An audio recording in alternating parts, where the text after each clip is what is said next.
नमस्कार दोस्तों, मैं उत्कर्ष अग्रवाल आप सभी का स्वागत करता हूं हमारे इस नए लेक्चर में, जो लेक्चर नंबर 32 है और हमारे यूट्यूब चैनल का नाम है उत्कर्ष इंडिया कोडिंग। आज हम लोग सीखेंगे जावा में किस तरह से हम लोग स्ट्रिंग का प्रोग्राम बना रहे हैं और किस तरह से हम उसके काउंट्स मतलब स्ट्रिंग जो हम यूज़र से इनपुट ले रहे हैं उसके हम नंबर ऑफ़ कैरेक्टर्स को काउंट कर सके। इस टाइप का हम लोग एक प्रोग्राम बनाना सीखेंगे आज। हम लोगों ने स्ट्रिंग में पहले जो है एक प्रोग्राम रिवर्स द स्ट्रिंग सीखा था। उसके साथ साथ हमें ये भी आना बहुत ज़रूरी है कि किस तरह से हम स्ट्रिंग के कैरेक्टर्स को काउंट कर सकते हैं।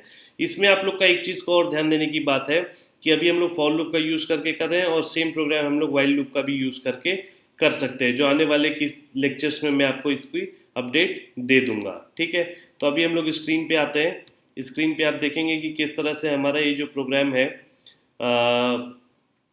ये प्रोग्राम बेसिकली हमारा बनाया हुआ है स्कैनर क्लास का यूज़ करके। स्कैनर क्लास आप लोग जान ही रहे हैं, यूज़र से इनपुट लेने के लिए ही स्कैनर क्लास का यूज़ किया जाता है। ठीक है, तो अब हम लोग आते हैं प्रोग्राम पार्ट पे। इम्पोर्ट java.util.scanner, ये आपको पता ही है कि स्कैनर हम लोग यूज़र से इनपुट लेने के लिए कर रहे हैं। इसके बाद हम लोग मेन क्लास पे आते हैं। क्लास का नाम है प्रोग्राम। ठीक है, अब प्रोग्राम ये हम लोगों का क्लास का स्कोप आप देख सकते हैं कि यहाँ तक लिमिटेड है। ठीक है, फिर public static void main string या जी एस main part of the program हो गया एज इट इज़, जैसा मैंने आपको बताया था। Scanner in is equal to new, तो इन क्या है हमारा, ये आप एस सी भी ले सकते हो या जैसे लेना चाहो ऐसे एस सी ले लो। आप मान लो सपोज आपको आदत में है इन, आपको कन्फ्यूजन होगी तो एस सी ले लो। ठीक है, तो आप क्या कर रहे हो, स्कैनर के एक ऑब्जेक्ट बना रहे हो एस सी। ठीक है, ये आपका क्या करेगा, पूरा का पूरा प्रोग्राम को आपके है ना जो इनपुट आप दोगे उसको लेने के काम आएगा। एक स्ट्रिंग हमने लिया, एस टी आर नाम दे दिया उसका, और एक काउंट वेरिएबल हमने दिया। काउंट हम क्या करेंगे, स्ट्रिंग को काउंट करने के लिए यूज़ करेंगे। ठीक है ना, जिसकी भी आप आदत डाल लो। एक फ्लैग जो मैंने पिछले कॉन्सेप्ट में बताया था, और एक काउंट। इस तरह के प्रोग्राम्स में कभी कभी क्या होता है कि हमको एक डमी वेरिएबल लेनी पड़ती है जो काउंट करने के काम आएगा, जिसके अंदर रिजल्ट स्टोर होता है, या फ्लैग मतलब 0 या 1 कर सकते हो उसको। इस तरह से कंसेप्ट होता है, आप कुछ भी नाम दे सकते हो, नाम में कोई फ़र्क नहीं रखा है। बट हाँ, उसको नाम पर्टिकुलरली फ्लैग या काउंट देने से क्या है कि आप लंबा प्रोग्राम जब बनाते हैं तो उसके अंदर आपको ये कॉन्सेप्ट क्लियर हो जाता है। ठीक है, अब हम लोग क्या है, यूज़र से इनपुट लेना है, तो हमने जो है स्कैनर क्लास का यूज़ कर रखा है। एस टी आर के अंदर हमारी वैल्यू आएगी, एस सी ऑब्जेक्ट को हम यूज़ करेंगे। जैसे यहाँ पे हमने एक मैसेज प्रिंट कर दिया। मैसेज क्या है, एंटर एनी स्ट्रिंग। तो ये मैसेज प्रिंट करने का पर्पस क्या होता है, मैसेज प्रिंट करने का पर्पस बेसिकली ये है कि जब आप कोई भी प्रोग्राम बना रहे हो, आप कोई भी सॉफ्टवेयर यूज़ करते हो, तो क्या होता है, आप सॉफ्टवेयर यूज़ करने के बाद आपको क्या है कि अगर कोई स्पेसिफिक इनपुट नहीं मिलेगा कि आपको ये करना है करके, तो आप क्या कर पाओगे, नहीं कर पाओगे ना। इसीलिए एज अ प्रोग्रामर आपका क्या कर्तव्य बनता है कि आपको पहले जो है प्रोग्राम को बनाने के हिसाब से एक मैसेज प्रिंट कर देना है कि यूज़र अगर कोई नया है और उसको कुछ इनपुट देना है तो वो ईजिली दे सके। क्यों, वो आपका मैसेज प्रिंट कर लेगा, भाई एंटर एनी स्ट्रिंग, तो आप एंटर कर दोगे कुछ भी स्ट्रिंग। ठीक है, वो स्ट्रिंग एंटर करके क्या जा रहा है, S C dot next line S T R में सेव हो जा रहा है। यानी कि हमारा स्ट्रिंग किस में आ गया, जो यूज़र ने इनपुट किया एस टी आर के अंदर आ गया। ठीक है, अब हम लोग क्या है इसके अंदर फॉर लूप का यूज़ करें। फॉर लूप का स्कोप बेसिकली हमारे यहाँ तक लिमिटेड है। फॉर लूप के अंदर हम लोग क्या कर रहे हैं, int I is equal to 0, I is less than S T R dot length. Length क्या करता है, जैसे सपोज हमने स्ट्रिंग एंटर किया उत्कर्ष। ठीक है, अब उत्कर्ष में यू 0 पे आ गया, टी 1 पे आ गया, के इस पे आ गया, ए आर पे ए 3 पे आ गया, आर 4 पे आ गया, एस 5 पे आ गया और 6 पे एच आ गया। इसके बाद क्या हुआ, इसके बाद ये जगह खाली हो गई, खत्म हो गया स्ट्रिंग। तो यहाँ by default backslash n आ जाता है। ठीक है, सिस्टम की मेमोरी की मैं बात कर रहा हूँ, सिस्टम की मेमोरी की बात कर रहा हूँ। वहाँ पे क्या होता है, जहाँ स्ट्रिंग खत्म होता है वहाँ पे बैक स्लैश एन आ जाता है। तो एस टी आर लेंथ इसी के आधार पे नंबर ऑफ वेरिएबल्स को काउंट करके एक लेंथ आपको दे देता है। ठीक है, कोई दिक्कत। इस प्रोग्राम को हम लोग वाइल लूप से भी कर सकते हैं, ये आपका असाइनमेंट के तौर पे रहेगा। आप कोशिश करना वाइल लूप के थ्रू भी इस प्रोग्राम को कर सकें, जिसमें हम केवल और केवल स्ट्रिंग को ही यूज़ करेंगे। अब ये आप देखो कि किस तरह से कर सकते हैं। ठीक है, अब आप ये कंसेप्ट समझो कि हमने क्या किया, काउंट में count C plus count plus plus कर दिया हमने। काउंट प्लस प्लस करने का मतलब क्या है, उस लाइन का मतलब count is equal to count plus 1, यानी कि एक एक बार जितनी बार ये लूप चलेगा उतनी बार ये 1 से इंक्रीमेंट हो जाएगा। तो हमारा काउंट नंबर ऑफ स्ट्रिंग्स इसके अंदर आ जाएगा, total number of characters in string. इसके बाद जब हम लूप से बाहर आएंगे, ये लूप से बाहर आएंगे तो total number of characters in string आ जाएगा, और उसी को हम एज अ मैसेज के फॉर्मेट में प्रिंट कर देंगे, total number of characters in string is count. ठीक है, क्लियर है। अब ये आपका मेन पार्ट क्लोज हो गया और ये आपका क्लास क्लोज हो गया। ठीक है।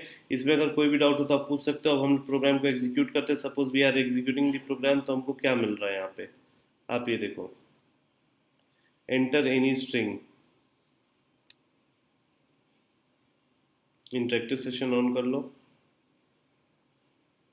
एंटर एनी स्ट्रिंग, ठीक है।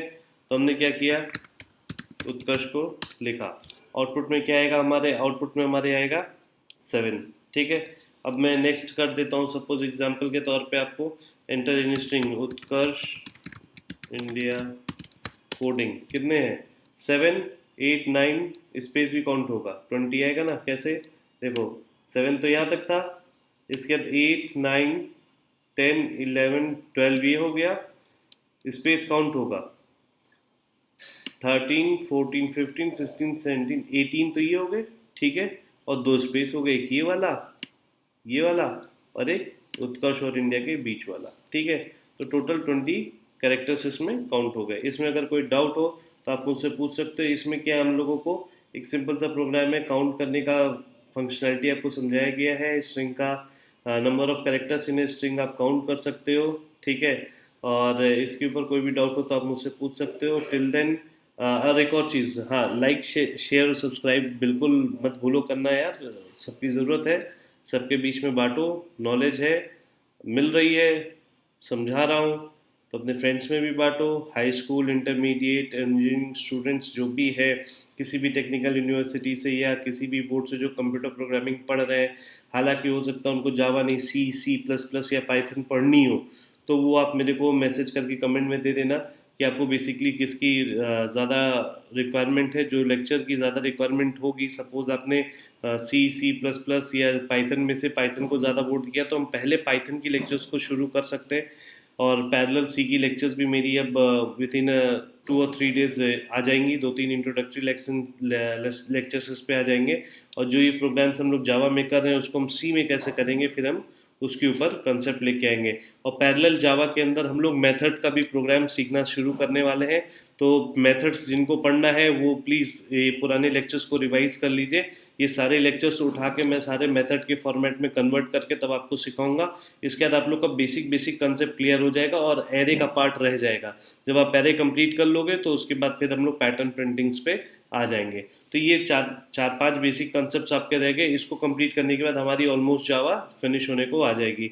मगर हाँ, असाइनमेंट्स करने हैं आपको, प्रोग्राम्स बनाने हैं, प्रैक्टिस करनी है, तो इसके लिए मैं आपको बहुत ही जल्द एक पोर्टल पे आपको बता दूंगा। आप वहाँ पे लॉगिन करके इजी गोइंग अपना प्रैक्टिस कर सकते हैं। इस तरह से आप सिस्टम में एग्ज़ाम्स दे सकते हैं। बोर्ड के पैटर्न पे रहेगा, इंजीनियरिंग स्टूडेंट्स के हिसाब से पैटर्न पे रहेगा, जावा का प्रोग्राम रहेगा, प्रैक्टिस कर सकते हो, अपने आप को मतलब बना लो, ठीक है, जितनी जल्दी हो सके। क्योंकि आज आप देख रहे हो डिजिटल दुनिया चल रही है, और डिजिटल वर्ल्ड में कितनी ज़्यादा भी डिमांड होती चली जा रही है। सी प्लस प्लस, जावा, पाइथन, PHP, वेब डेवलपर, ये वो सब चीज़ चाहिए, ठीक है।